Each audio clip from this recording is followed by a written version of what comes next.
देखो दया, ऐसा है कि हम लोग लकड़ियाँ काटने तो जरूर जा रहे हैं, लेकिन हमारी इन रोबीली मूंछों को देखकर ना दूर दूर तक कोई ये नहीं कह सकता कि हमको मूंछों में नहीं लकड़ियाँ काटने में रुचि है।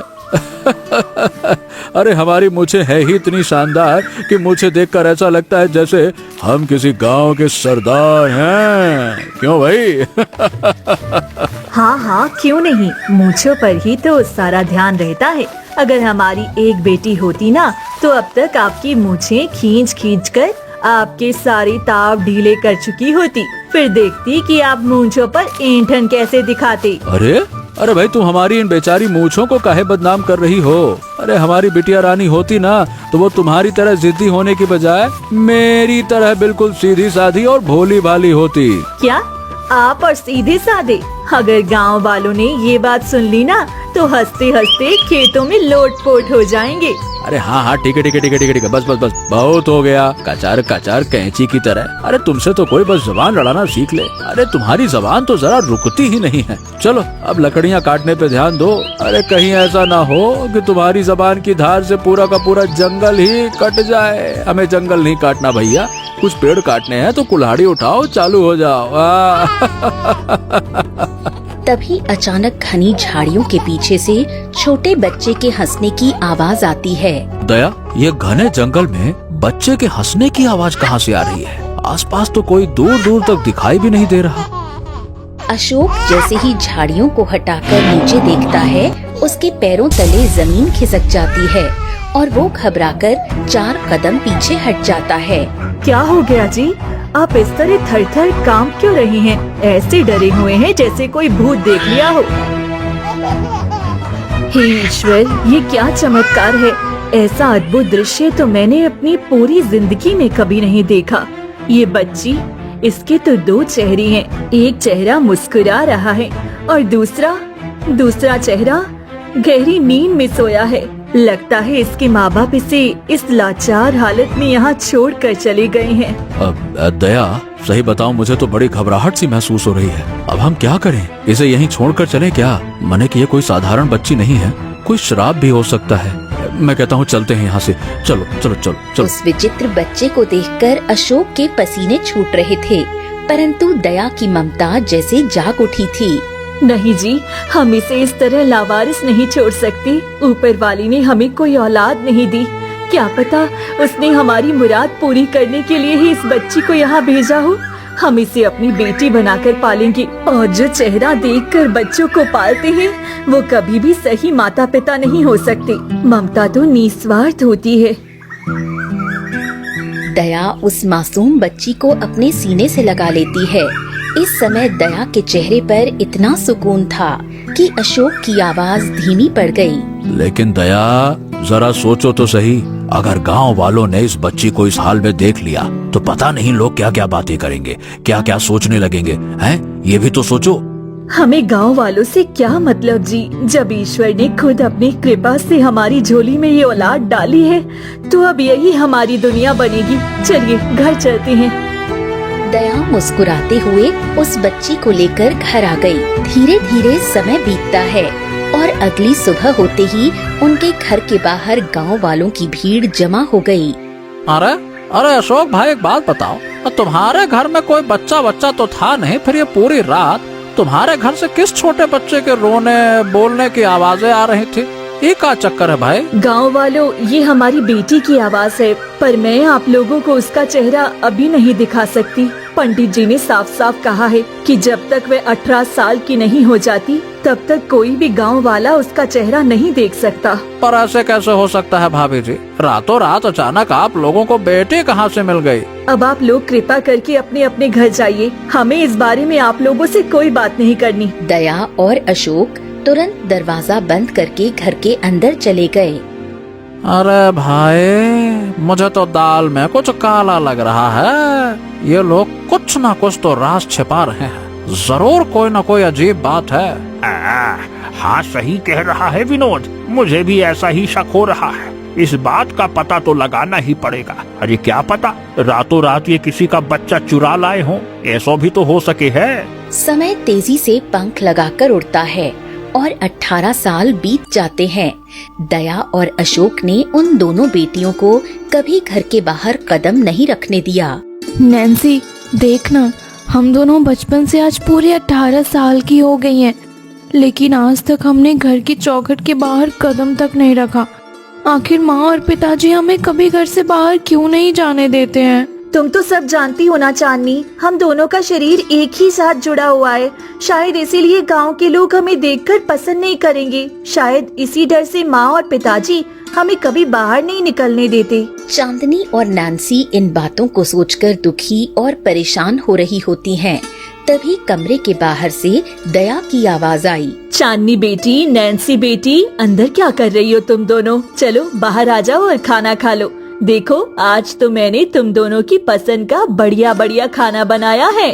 तभी चांदनी और नैन्सी कमरे से बाहर आ गईं और खाने के लिए बैठ गईं। कहो बेटियों, आज शाम को तुम दोनों को क्या खाना पसंद है? मैं बाजार से वही लेकर आऊंगा। बस करिए जी, पहले इन्हें खाना तो खा लेने दीजिए। दया अपने हाथों से निवाला बनाकर चांदनी को खिलाने लगी। चांदनी मुस्कुराकर खाना खाने लगी, लेकिन वहीं नैन्सी मन ही मन दुखी होने लगी। इतने साल बीत गए पर माँ ने आज तक कभी मुझे अपने हाथों से खाना नहीं खिलाया। हर वक्त सिर्फ चांदनी को ही अपने हाथों से खिलाती हैं। क्या मैं थोड़ी कम सुंदर हूँ, इसीलिए माँ मुझे कम पसंद करती हैं? नैन्सी बेटी, चलो जल्दी से तुम भी खाना खा लो। नैन्सी भी शांत होकर खाना खाने लगी। ऐसे ही वो दिन बीत जाता है। अगली सुबह होते ही चांदनी उत्सुकता से कहती है, नैन्सी, कब तक हम ऐसे ही घर में बैठी रहेंगी? चलना, आज हम पूरे गांव में घूम कर आते हैं। हाँ हाँ, क्यों नहीं, चलो चलते हैं। अब हम बड़े हो गए। हमारे माता पिता गांव वालों से डरते हैं, हम तो बिल्कुल नहीं। अब जरा कोई कुछ बोल के तो दिखाए, उनको उनके घर तक छोड़ के आएंगे। जैसे ही दोनों घर के बाहर कदम निकालती हैं, रास्ते में खड़े गांव वाले उन्हें देखकर बुरी तरह घबरा जाते हैं। हे भगवान, ये क्या यही अशोक और दया की बेटी है? उसी के घर से अभी अभी निकली है। इसका एक शरीर और दो चेहरे हैं। हे ईश्वर, ये तो कोई श्राप है और इस श्राप का असर हम पर भी पड़ सकता है। मुझे इनका ये चेहरा नहीं देखना। आज पता नहीं इनका चेहरा देखने के बाद मेरे साथ क्या क्या अनर्थ होने वाला है। सुरेश घबराकर वहाँ से भाग जाता है। नैन्सी, ये गांव के लोग हमें देखकर इस तरह क्यों भाग रहे हैं? तभी पीछे से अशोक आता है। तुम बिल्कुल सही कह रही हो चांदनी, गांव वालों को ऐसा नहीं करना चाहिए। अरे हमारी बिटिया कोई अपशगुन थोड़ी ना है जो हम इन्हें हमेशा घर में छुपा कर रखेंगे। अरे भाई, अब तक तुम लोगों को इसीलिए घर में रखा ताकि इन लोगों की बात तुम दोनों के मासूम दिमाग में घर न कर जाए। और अब खैर, अब तुम दोनों बड़ी हो गई हो बेटा, तो अब तुम जहाँ चाहो जा सकती हो, कोई समस्या की बात नहीं। पिताजी, आज आपके मुंह से ये सब सुनकर मुझे बहुत खुशी हो रही है। मुझे लगा था आप डांटने आए हैं, पर आपने तो डांटा ही नहीं। अगली सुबह सुरेश भागता हुआ आता है और दया का दरवाजा जोर जोर से पीटने लगता है। क्या हो गया सुरेश भाई, आप इस तरह सुबह सुबह हमारा दरवाजा क्यों पीट रही हैं? बहन, कल मैं तुम्हारी दोनों बेटियों का चेहरा देख कर गया था। इतने सालों से राजा ने मेरी जमीन के कागज वापस नहीं लौटाए थे, पर कल जैसे ही मैं उनसे मिला, राजा ने खुद बुलाकर मेरी जमीन के कागज दे दिए और जितने पैसे उसने दबाए थे ना, वो भी लौटा दिए। तुम्हारी बेटी का चेहरा देखते ही मेरा रुका हुआ काम बन गया। अरे भाई, तुम्हारी बिटिया तो बड़ी भाग्यशाली है। सुनो ना, आज भी मैं उसका चेहरा देखकर अपने काम पर जाऊंगा। क्या सच में? रुकिए, मैं अभी बुलाती हूँ। चांदनी बेटी, ओ चांदनी, जल्दी बाहर आओ तो। चांदनी बाहर आती है। क्या हो गया माँ? ये देखो सुरेश भाई क्या कह रहे हैं। तुम दोनों का चेहरा देखकर इनका रुका हुआ काम बन गया। तुम्हारा चेहरा तो बहुत शुभ है बेटी। सिर्फ इसका चेहरा ही क्यों? क्या मेरा चेहरा शुभ नहीं है? माँ चाहती तो मेरा नाम भी ले सकती थी, पर हर वक्त चांदनी के अलावा उनके मुंह पर कोई दूसरा नाम रहता ही नहीं है। हाँ चांदनी बेटी, अरे तुम्हारा ये चांद सा चेहरा देखकर मेरा काम बन गया। अब तो मैं रोज सुबह तुम्हारा चेहरा देखकर ही निकला करूँगा। आय मेरी चांद सी सुंदर बेटी, नजर ना लगे। सुरेश चला जाता है। धीरे धीरे समय बीतता है और पूरे गांव में चांदनी का सम्मान बढ़ जाता है। लोग कोई भी शुभ काम करने से पहले दोनों का चेहरा देखने आते हैं। नैन्सी, आज मैं बहुत खुश हूँ कि पूरा गांव हमारा चेहरा देखने के लिए इंतजार करता है। हमारा चेहरा नहीं, सिर्फ तुम्हारा चेहरा देखने का इंतजार करते हैं। काश मैं भी तुम्हारी तरह सुंदर होती तो लोग मुझे भी देखना पसंद करते। सब बस तुम्हारे चेहरे को पसंद करते हैं। बचपन से जब से खुद को पहचानना शुरू किया तब से यही उलझन रहती थी, हम दोनों आपस में जुड़े हुए क्यों हैं? और शायद इसी उलझन ने मेरे चेहरे की रौनक छीन ली और इसी कारण चांदनी मुझसे ज्यादा सुंदर रह गई। नहीं तो हम दोनों एक जैसे थे और आज चांदनी की चमक चांद को भी मात दे रही है। पहले ऐसा लगता था हम दोनों एक ही हैं और थे भी, पर आज ऐसा लग रहा है हम दोनों अलग हैं। तभी दया हाथ में एक घड़ा लेकर वहाँ आती है। चांदनी बेटी, ये घड़ा ले लो और जरा जंगल के कुएं से पानी भर लाओ तो। जी माँ, मैं अभी जाती हूँ। माँ, मुझे भी एक घड़ा दो ना, मैं भी पानी भर कर लाऊंगी। नहीं नहीं नैन्सी, तुम भला पानी क्यों लाओगी? चांदनी एक हाथ से घड़ा अच्छे से पकड़ लेगी, तुम संभाल नहीं पाओगी। चांदनी और तुम एक ही तो हो। अब क्या चांदनी और क्या नैन्सी, पता है मैं तो तुम दोनों का नाम भी एक ही रख रही थी। वो तो तुम्हारे पिताजी को दो बेटियों की इच्छा जाग गई तो बोले दो अलग अलग नाम रखते हैं, ऐसा लगेगा दो बेटियां हैं। चांदनी मुस्कुराते हुए घड़ा लेकर आगे बढ़ जाती है, जबकि नैन्सी अंदर ही अंदर गुस्से में सुलगने लगी। घने जंगल से गुजरते समय सामने से गांव का एक लड़का आदि अपने घोड़े पर सवार होकर आता दिखाई दिया। दोनों को देखते ही उसके पैरों तले जमीन खिसक गई। ये एक ऐसी लड़की है, मैंने आज से पहले तो एक शरीर में दो सिर वाली लड़की कभी नहीं देखी। बाप रे, ये तो सचमुच अद्भुत है। अब मुझे थोड़ा डर भी लग रहा है, लेकिन इनसे मिलने की अजीब सी बेचैनी भी हो रही है। चलो पास चलकर देखता हूँ। आदि घबराते हुए चांदनी और नैन्सी के सामने आकर खड़ा हो जाता है। क्या हो गया? आप इस तरह रास्ते में क्यों खड़े हैं?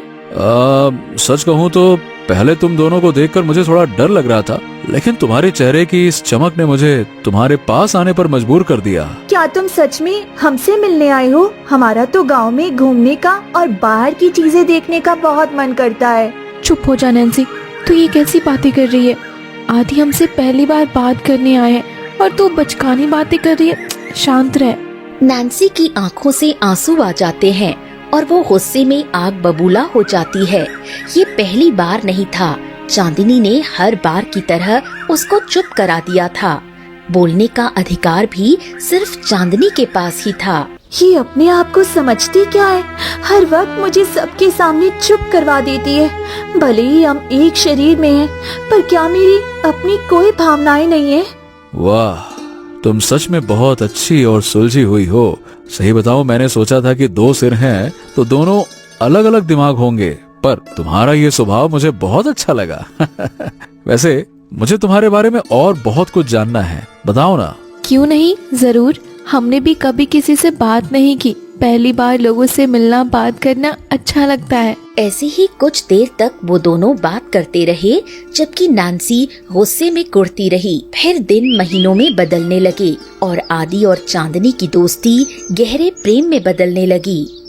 हाँ, सही बताऊं, मुझे नहीं पता चांदनी कि मेरे साथ क्या हो रहा है, लेकिन तुम्हारा ये चेहरा और तुम्हारी बातें ना मुझे बहुत पसंद आने लगी हैं।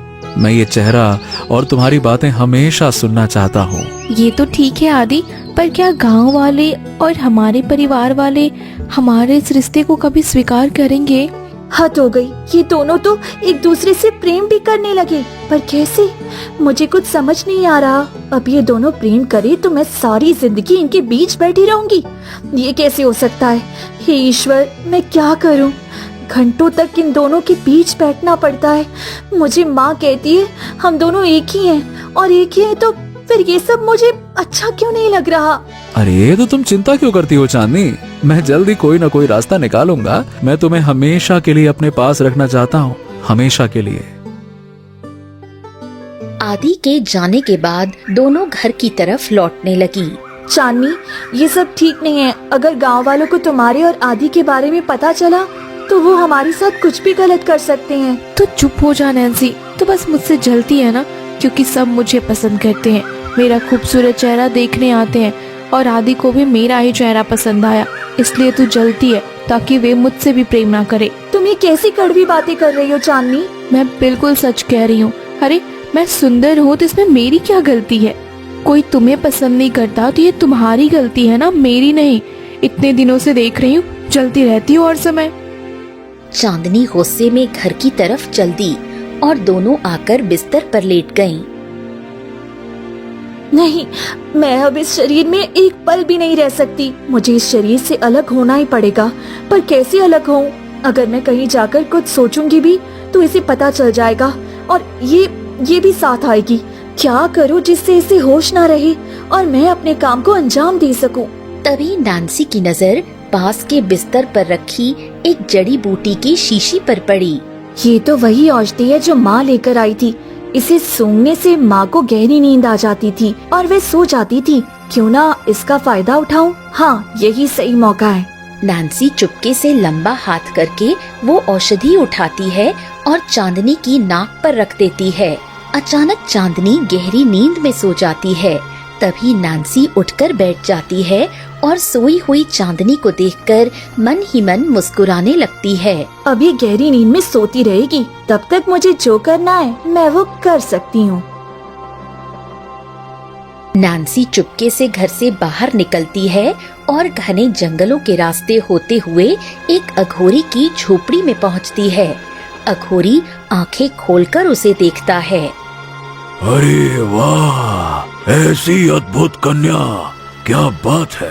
बताओ तुम्हारा यहाँ कैसे आना हुआ? अघोरी बाबा, मुझे इस जुड़े हुए शरीर में नहीं रहना है। मुझे पूरी तरह से अलग होना है। अच्छा, तो ये परेशानी है। मैं तुम दोनों का शरीर अलग अलग तो कर सकता हूँ, तुम्हारी तकलीफ समझ सकता हूँ, लेकिन इसके लिए तुम्हें एक अहम और कठिन काम करना होगा। बताओ, क्या तुम तैयार हो?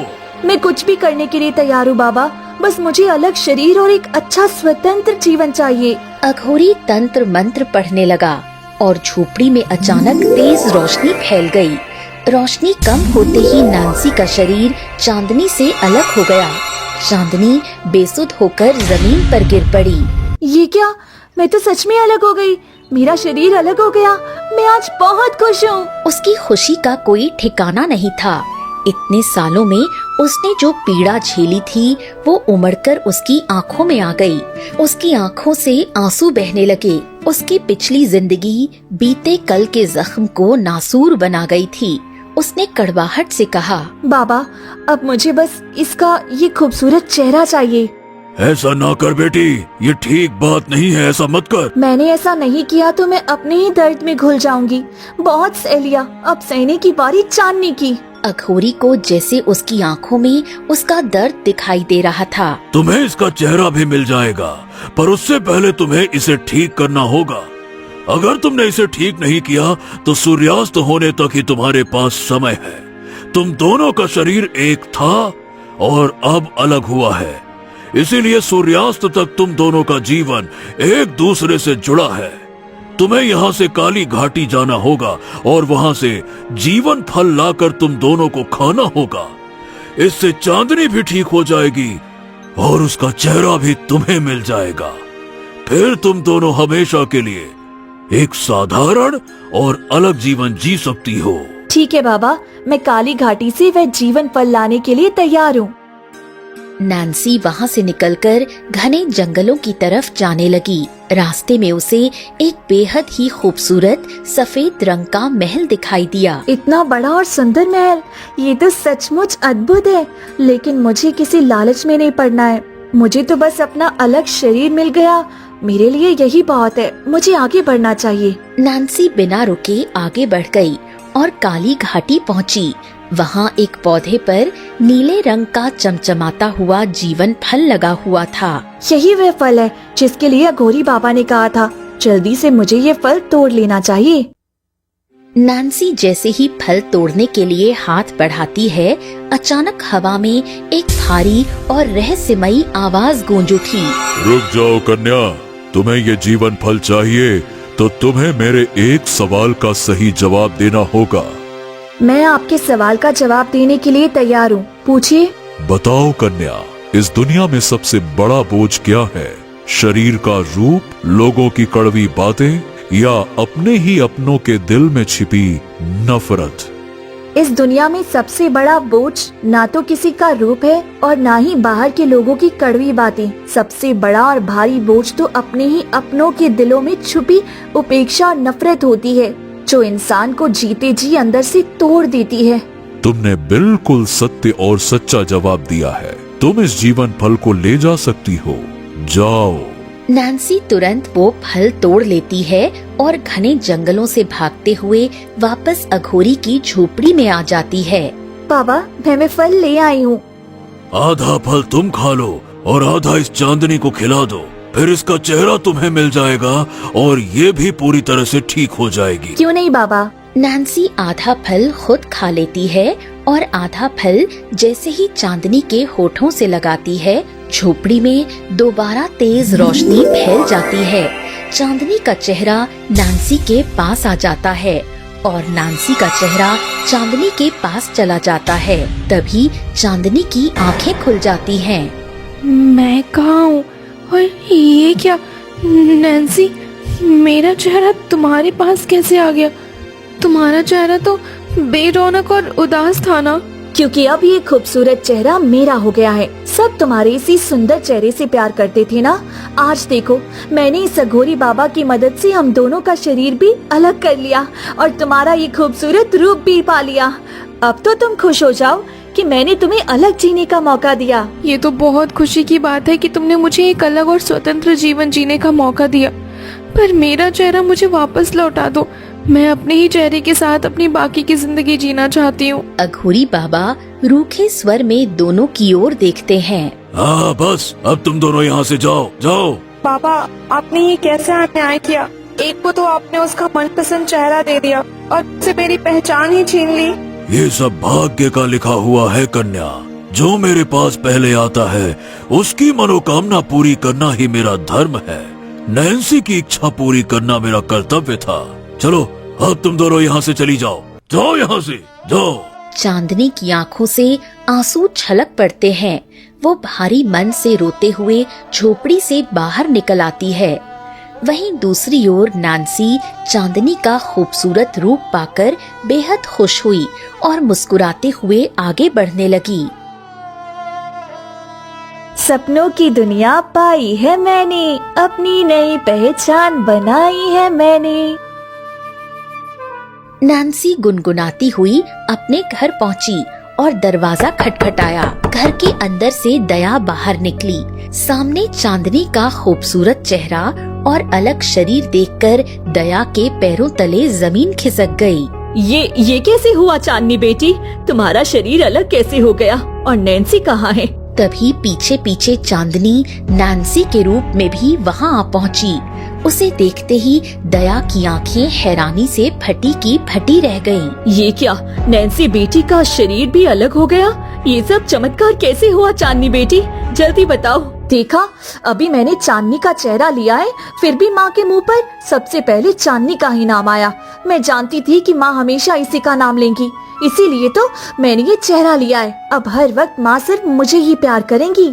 माँ, हम दोनों बहनें परेशान होकर घने जंगलों से गुजर रही थी। तभी रास्ते में एक अघोरी बाबा मिले। उन्होंने हमारी तकलीफ समझकर हमें आशीर्वाद दिया और हमारा शरीर अलग अलग कर दिया।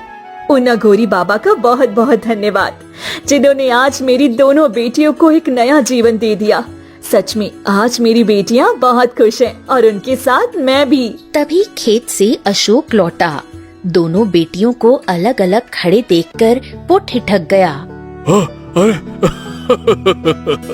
क्या बात है, सच में ऊपर वाले ने हमारी सुन ली दया। हम लोग रोज यही प्रार्थना करते थे कि हमारी दोनों बेटियां अपने अपने हिसाब से जी सके, और आज इन दोनों को इस रूप में देखकर मेरा तो कलेजा ठंडा पड़ गया। वाह वाह वाह वाह। तभी चांदनी नैन्सी के रूप में उदास मुंह लिए आगे आ गई। क्या हो गया नैन्सी बेटी? आज तुम्हारे चेहरे पर रंगत क्यों नहीं है? तुम खुश नहीं हो क्या? मैं माँ को कैसे बताऊं कि नैन्सी ने अलग होने के लिए मुझसे मेरा रूप ही छीन लिया। लेकिन माँ और पिताजी को इतने सालों बाद इतना खुश देख रही हूँ, मैं उनकी ये खुशी खराब नहीं करना चाहती। नहीं माँ, सब ठीक है। मैं भी आज बहुत खुश हूँ कि हमारी जिंदगी अब आम लड़कियों की तरह सामान्य हो गई है। चारों खुशी खुशी घर के अंदर चले गए। शाम होते ही दया रसोई से आवाज लगाती है। चांदनी बेटी, क्या कर रही हो? जल्दी बाहर आओ। कमरे के अंदर नैन्सी चांदनी का रूप लिए घमंड से मुस्कुराती है। देखा चांदनी, माँ ने हर वक्त की तरह आज फिर मुझे ही पहले बुलाया। जब माँ तुम्हें बुलाती थी तो मुझे कितना बुरा लगता था। अब तो माँ, पिताजी और पूरे गांव वाले सबकी नजर में सिर्फ मैं रहूंगी और आदि भी सिर्फ मुझसे ही प्रेम करेगा, तुमसे नहीं।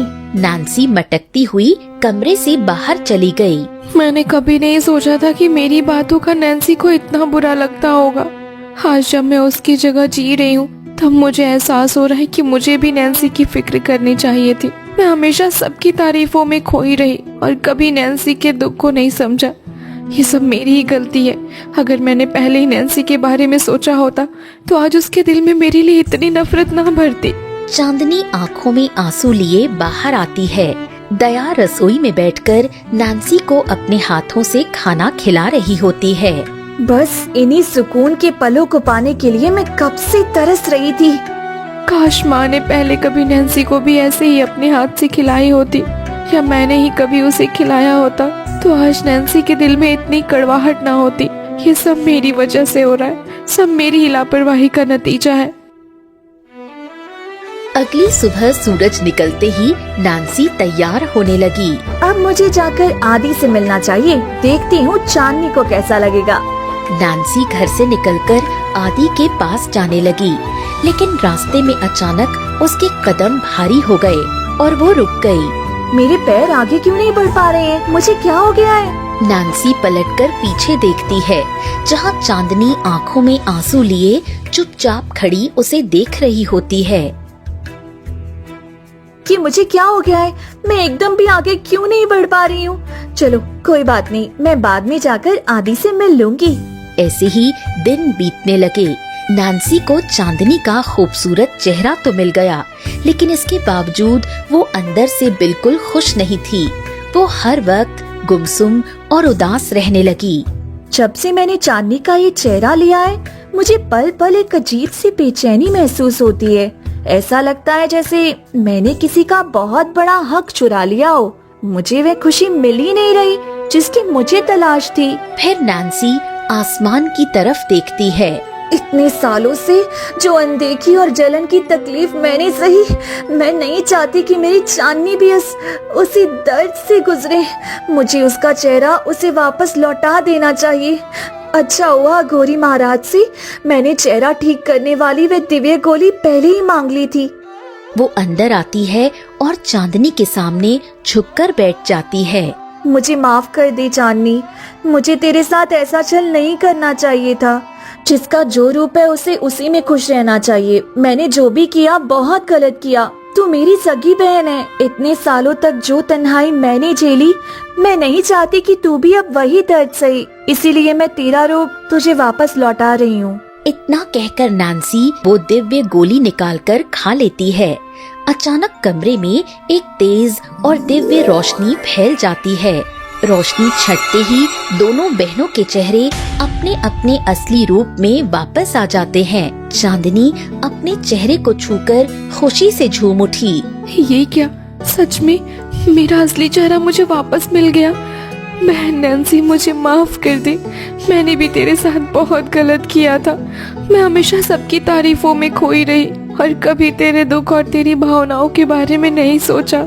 नहीं चांदनी, अब जो बीत गया उसे भूल जाते हैं। ईश्वर की कृपा से अब हमारा शरीर अलग हो चुका है। अब हम दोनों बहनें बिना किसी जलन और कड़वाहट के एक दूसरे के ढाल बनकर अपना जीवन बिताएंगी। अब हम कभी नहीं लड़ेंगे और ना ही एक दूसरे से जलेंगे।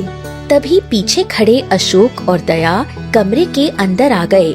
उन दोनों की बातें सुनकर दया की आंखों में खुशी के आंसू आ गए। आज मेरी दोनों बेटियां सच में एक हो गई। मुझे तुम दोनों पर बहुत गर्व है। हाँ दया, और मुझे तो पहले से ही पता था कि नैन्सी के चेहरे के पीछे हमारी चांदनी है और चांदनी के चेहरे के पीछे हमारी नैन्सी। पिताजी, आपको ये सब कैसे पता चला? बेटी, जिस रात तुम दोनों कमरे में सो रही थी, उस रात मैं तुम दोनों को देखने आई थी। तब सपने में भी नैन्सी यही बड़बड़ा रही थी कि उसे ऐसा नहीं करना चाहिए था और उसे चांदनी का चेहरा वापस दे देना चाहिए। तभी मैं समझ गई थी ये सब हमारी ही गलती थी नैन्सी। हमने कभी तुम्हारे मन के दर्द को समझा ही नहीं, इसीलिए तुमने ये कदम उठाया। पर अंत भला तो सब भला। चांदनी आदि सिर्फ तुमसे प्रेम करता है और वह हमेशा तुम्हारा ही रहेगा। मुझे बस तुम सबका प्यार और एक बहन का साथ मिल जाए, मेरे लिए वही बहुत है। दोनों बहनें एक दूसरे को गले लगा लेती हैं।